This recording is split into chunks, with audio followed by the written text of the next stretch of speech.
Estamos de volta com o Pauta Especial e hoje o assunto é o aniversário de 12 anos da Lei Maria da Penha. Aqui no estúdio eu converso agora com a promotora Maria José Alves, da Promotoria de Combate à Violência Doméstica e Familiar do Ministério Público de Alagoas. O doutor José Miranda trouxe um índice assim muito elevado de audiências de ações protetivas, 25 por semana, 100 ao mês. E nós falamos também sobre a subnotificação e do aumento dessa rede que está estimulando e dando guarida, segurança à mulher, né? Verdade.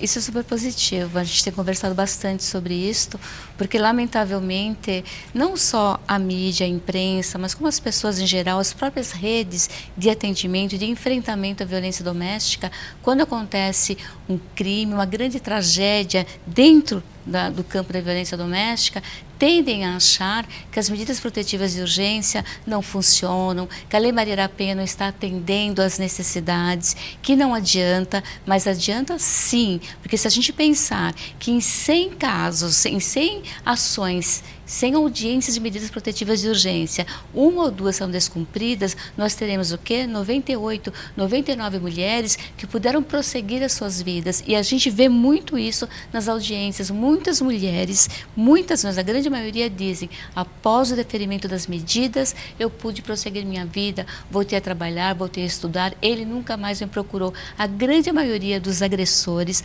autores de violência doméstica, cumprem sim as condições impostas pelas medidas protetivas. Mas foi a suor e sangue, né? Sim, com certeza, são 12 anos. Mas veja bem, vamos fazer o seguinte, vamos observar como era antes. O que acontecia antes quando uma mulher era vítima de violência doméstica? Essa mulher sequer era levada a sério nas delegacias, era vítima inclusive de piada. A primeira pergunta que se fazia é, o que foi que a senhora fez? Embora de vez em quando ainda haja alguém fazendo esse tipo de pergunta, mas era praxe fazer essa pergunta.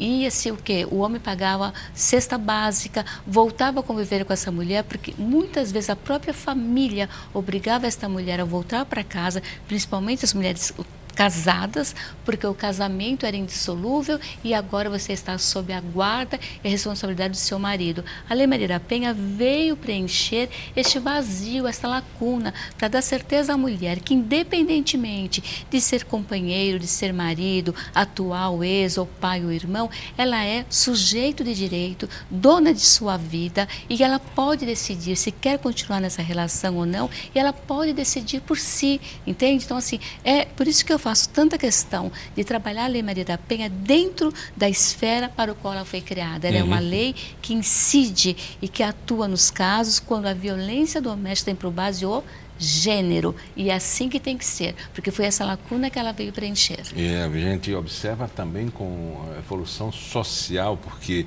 uma mulher separada até a década de 60... Até mais. Até mais um pouquinho. Ela sequer ousava botar a cabeça no lado de fora de casa, nem na janela. E as amigas casadas eram obrigadas a se afastar, porque era um risco, não é, para o casamento das amigas.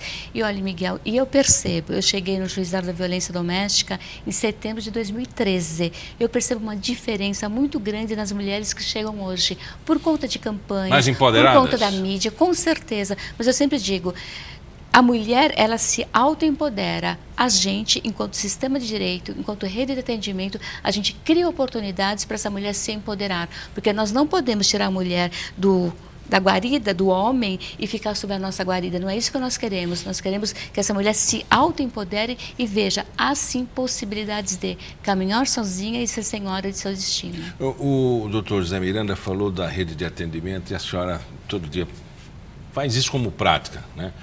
Agora, eu lembrei de uma situação de ter entrevistado algumas pessoas, dizer da relação do encarcerado para voltar ao convívio social. E eu me lembro da situação das mulheres agora. As mulheres que às vezes não têm autonomia financeira, elas ficaram muito dentro de casa, não viram o mundo, e quando ela decide fazer alguma coisa, ela fica sem chão.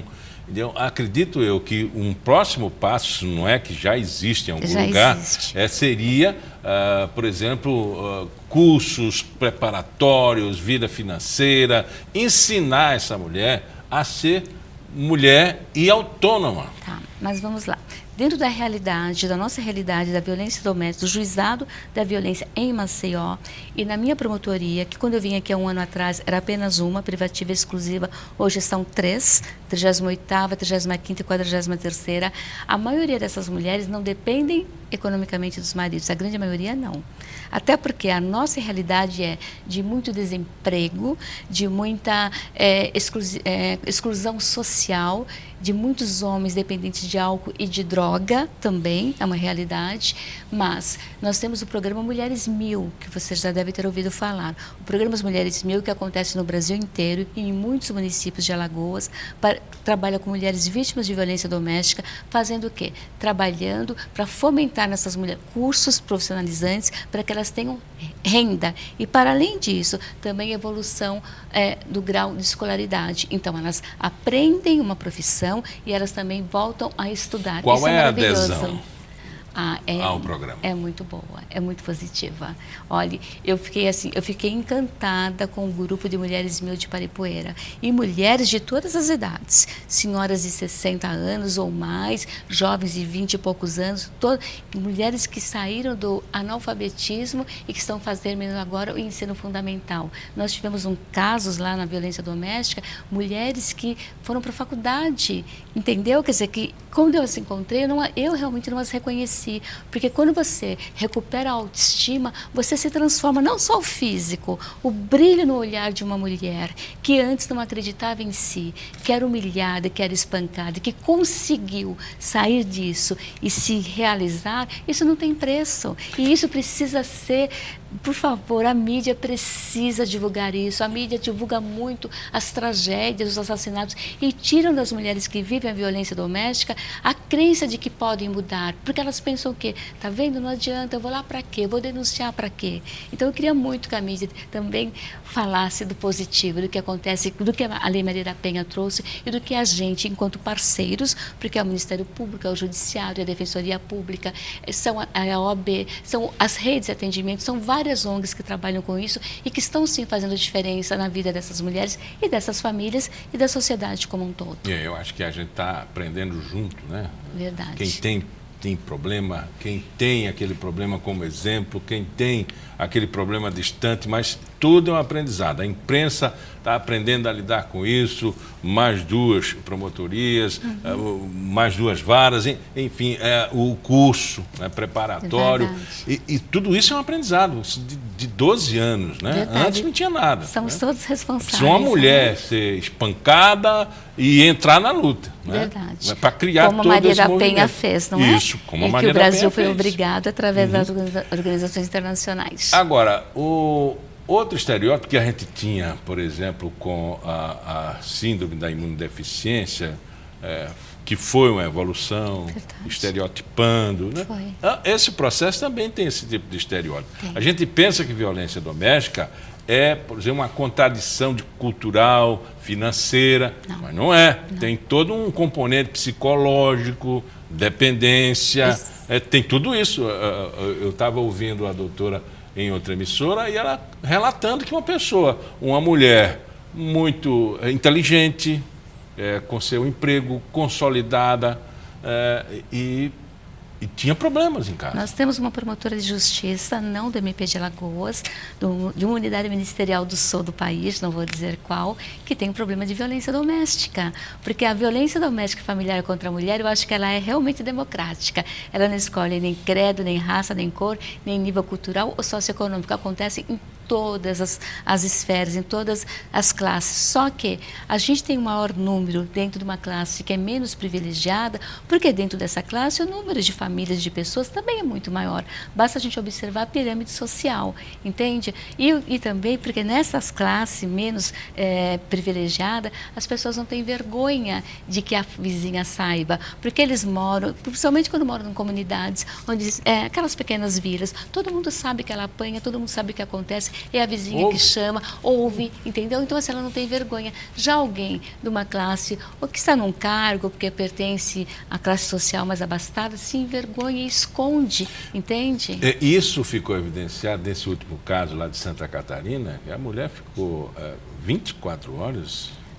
Está falando da 14 horas. Da Tatiane, daquela que acabou caindo 14 horas, ela passou por aquele processo. Será que ninguém ouviu? Ouviu.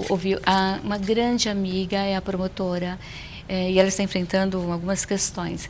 Mas o que ela pergunta é, como é que ouviram na madrugada o corpo cair e não ouviram o pedido de socorro e não ouviram nada? Apenas, porque é o crime da omissão. Por isso que a gente fala, briga de marido e mulher... se mete a colher. A gente já aprendeu isso, né? Aprendemos. E é preciso que a gente saia da nossa área de conforto. E crime não é só ação, também é omissão. Eu realmente não sei como que aquelas pessoas conseguem dormir em paz, sabendo que poderiam, de alguma forma, ter impedido aquela tragédia, entende? É por isso que o nosso Agosto Lilás também está trabalhando este ano a outra vítima, como o doutor Miranda bem falou, que é a questão dos filhos, porque não só a mulher é vítima dessa violência, filhos também são crianças e adolescentes.